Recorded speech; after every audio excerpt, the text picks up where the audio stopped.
frecuentemente. ¿Es más frecuente en mujeres que en hombres o es igual la incidencia? Interesante pregunta. Hay una proporción de 3 a 1 con respecto a mujeres de hombres y tiene que ver mucho también por factores externos. Una de las cosas asociadas, uno de los temas asociados al juanete es el uso del calzado de tacón y tacón cerrado y con punta, muy puntiagudo.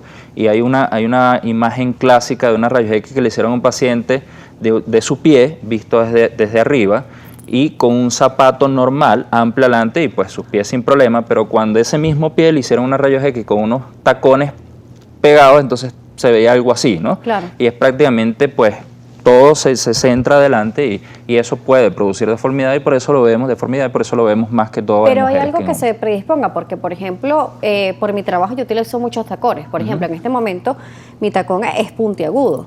Mis dedos están juntos, pero no están sobrepuestos unos del otro. Y no he visto ningún tipo de deformidad o estructura que llegue a, por ejemplo, levantar el dedo gordo hacia el otro lado. Eso es muy importante, fíjate. No estoy diciendo que el uso de tacones, si yo uso tacones altos y puntiagudos, pues voy a tener juanete. Claro. No es así, sino que me predispone, exactamente. Por supuesto, hay un factor genético importante, estás altamente relacionado a algún gen, hay una carga hereditaria y siempre que tenemos un paciente con juanete, hay papá, mamá, algún hermano o algún abuelo que tiene juanete también. Entonces tiene un factor hereditario, sí. Eso es lo que nos dice, y hay factores que nos predisponen a que se desarrolle o no, como por ejemplo el tipo de calzado. Sí, señor. En las mujeres el tipo de tacón, y en los caballeros, ¿cuáles son esos otros factores que los predisponen, además de la genética? Bien, además de factores genéticos, hay factores propios del adulto, en este caso el masculino. Lo veo mucho en obreros que usan zapatos cerrados para trabajar. Los de seguridad. De seguridad, exactamente. Son bastante pesados. Porque son zapatos pesados, pero son muy cerrados adelante también y además son muy rígidos adelante, ¿ok?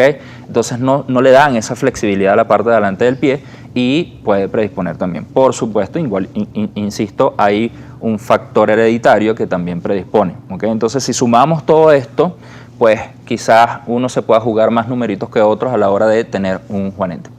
Tenemos entonces ya los factores predisponentes, entre ellos el calzado, la genética y que también aparecen hombres y mujeres. Esto no es discriminatorio. Ahí vemos uno de estos factores. Ahora, normalmente las personas cuando dicen tienen juanetes, hablábamos incluso al principio que lo asociaban con callitos. ¿Los callos no son juanetes o sí, doctor? No, el juanete es una prominencia ósea. Es como un callo pero duro que se centra solo en esta zona, solo acá, ¿ok?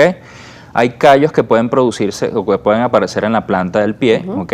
Y está relacionado también con algunas afectaciones óseas o algunas alteraciones musculoesqueléticas, pero básicamente cuando hablamos de juanete es la aparición de un callo en esta zona y que el dedo se me desvía hacia adentro. Eso es lo que me define un juanete. ¿Existe alguna edad que también sea como determinante en su aparición? ¿Puede aparecer también desde muy niños o es solamente en etapas adultas que aparece el juanete? Interesante pregunta, fíjate.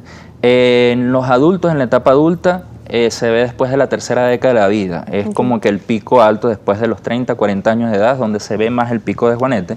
Sin embargo, hay una entidad que se llama un hallux valgus juvenil o el juanete juvenil. Y aparece después, más o menos en la adolescencia o en la etapa infantil. Y está relacionada con otros parámetros. Además de una carga interna, una carga genética, está relacionada con pie plano, hiperflexibilidad ligamentaria, pero este es otro tema. Claro, hay que ver esto porque bueno, vamos viendo el desarrollo. Cuando nos habla de la parte genética debemos ir entonces cuidando el pie de nuestro niño desde muy pequeño, ¿no? Para que el transcurso de su crecimiento y de su vida y cuando llegue a esta etapa adulta no les aparezca. ¿Se puede prevenir? ¿Se podría hacer esto? Sí, se puede prevenir hablando de factores externos. Okay. Cuando hablamos de factores externos, bueno, si ya sabemos que una de las causas es el uso del calzado inadecuado, pues quizás usando calzados un poco más holgados, obviamente sabiendo también de que, bueno, yo tengo un antecedente, quizás mamá o papá tengan juanetes, entonces quizás yo tenga dentro de mi carga genética alguna predisposición a, entonces trato de, bueno, usar calzados no tan holgados, nada que me ayude a que esto pueda producir o que se pueda reproducir.